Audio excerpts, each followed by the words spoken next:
Matter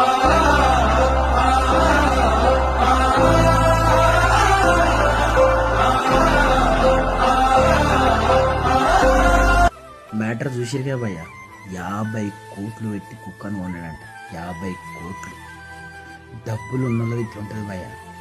50 కోట్లు పెట్టి కుక్కను కొనడు, 50 కోట్లు పెట్టి కారును కొనడు, వాచీలు బంగారం ఇష్టం వచ్చినట్టు అనుకుంటారు. నేను ముచ్చట ఏం చెప్తున్నా అంటే, మన దేశంలో ఇప్పటికీ 3 పూటల అన్నం దొరకని వాళ్ళు చాలామంది ఉన్నారు.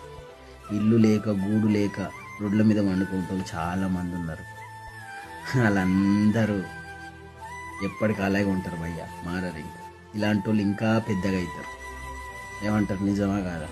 ఎందుకంటే తాతలు తండ్రులు వీళ్ళకి ఇట్లనే పోగేసి పోతూ ఉంటారు. వీళ్ళు ఇట్లా ఎంజాయ్ చేస్తూ ఉంటారు. ఈ పేదోళ్ళకి ఏముంటుంది భయ్య? ఏముండదు కదా.